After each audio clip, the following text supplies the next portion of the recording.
For today's double indie game review, we turn to two very different takes on platforming and making use of jumping in unusual ways with Solar Ash and It's a Wrap.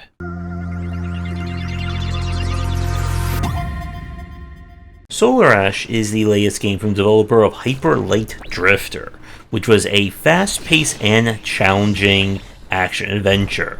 And with this one, we go in a very different direction, as kind of a mix between Jet Set Radio and Shadow of the Colossus, if you would believe that.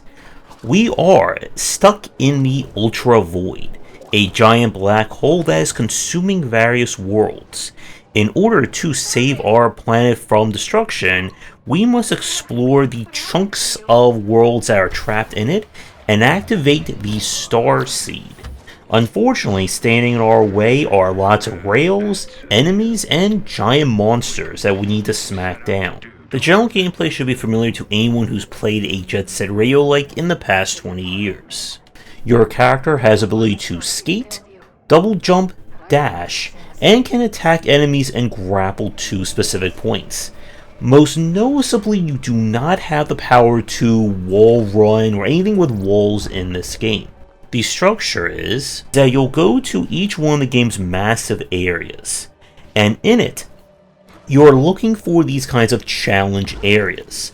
Each challenge takes in the form of you having to hit specific markers before time runs out, smack an eyeball, which will kind of anger or trigger the boss. Do it to everyone in the area, and the boss fight begins. And the bosses themselves are all these giant monsters that you'll basically have to do a giant section of hitting those marks in order to do damage and take it out. Beat the boss, you'll move on to the next area. Each area also has collectibles to find, a side quest to unlock more of the story, but that is not required if you want to see this game all the way through to the end. The visual design and aesthetics of Solar Ash are phenomenal, and there are some just gorgeous imagery, especially with some of the boss fights and cutscenes you have in it. However, my main issue with this game is how the visual design does clash or get in the way of the skating, combat, and content. You see, the game makes use of very flashy lights, very light colors as well in certain areas, but you see, when you're trying to complete a challenge, it becomes very hard at times to figure out where you're supposed to go on the monster, wall, floor, wherever it is in that area. It uses a light kind of blue line on a very light or faint background, and you can kind of tell how hard that could be to follow the puzzle. From a UI standpoint, one thing that I did not like about Solar Ash is the boosts. You can boost whenever you are on ground, you cannot boost in the air, and that is a major aspect of this. But you see, there is no indication on the game screen or on your character when your boost is recharged.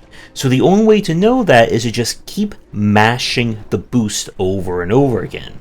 Now you may not think that's such a big deal, but you see, here's the catch about Solar Ash. As you go up in the game's difficulty, going from normal to hardcore, which hardcore is only unlocked after you beat the game, what they do is they tighten the time that you have to complete each challenge. On the higher difficulties, you need to basically always be boosting in order to even have a remote chance of getting to each marker in time. And the camera cannot keep up at times. There are many cases where it will get stuck on like a part of the environment or on the creature you're riding, and then you just cannot gauge where you're at on the creature.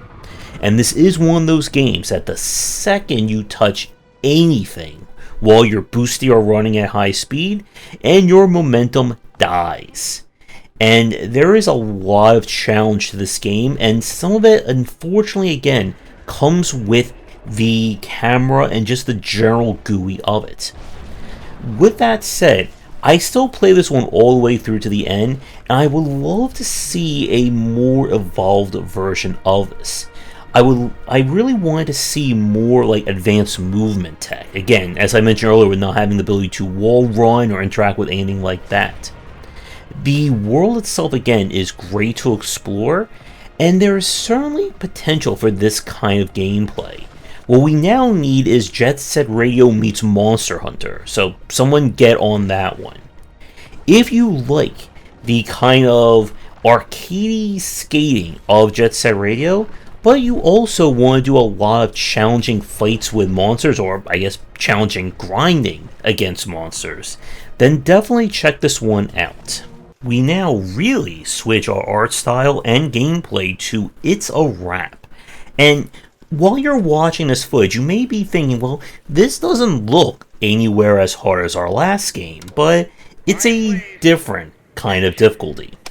This is a puzzle platformer, where we are an action star in the 80s, and we are trying to survive a variety of film scenes and trying to make the best dang movie we can.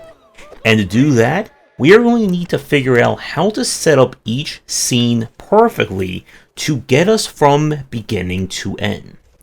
So the puzzle design in this one will revolve around you using the timeline that you see at the bottom of the screen. Certain elements can be moved and adjusted while others are fixed.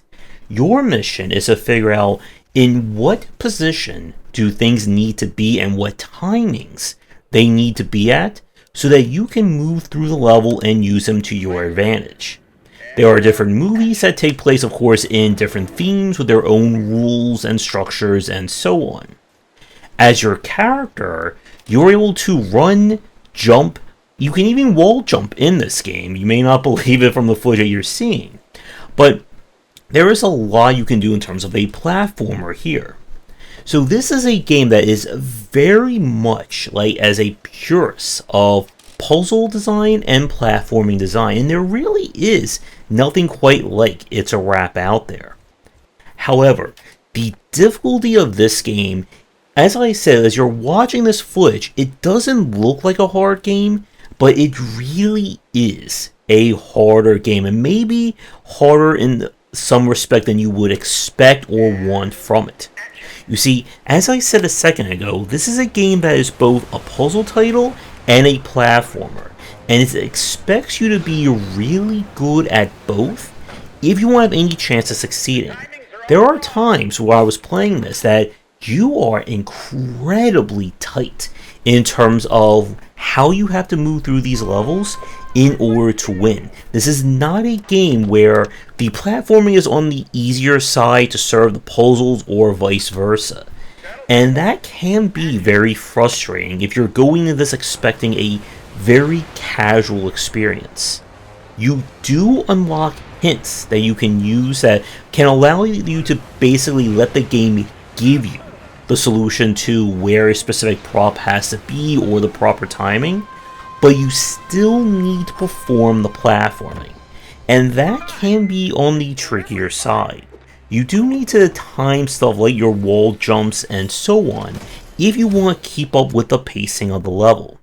There does not appear to be anything in terms of collectibles or bonus things along those lines, but still, this is some really solid puzzle design for something that we normally don't see out of the genre.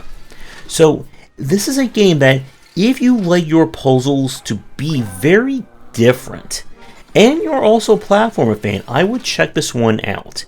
And if you are put off by the difficulties I'm describing, again, do not be afraid to use the hint system to help reduce some of the mechanisms you need to worry about. But very fantastic game. I would like to thank the developer for giving me a press key to check this one out. And Solar Ash was played with a retail key. And let me tell your game for a future stream and video, please reach out. That's going to do it for today's video. Thank you so much for watching. Be sure to do the YouTubing stuff people tell you to do. If you're interested in more of my thoughts on design, check out my books wherever they are sold. Visit our Discord and Patreon, and come back for daily discussions on game design here, and on Game Wisdom, where you some of the art and science of games.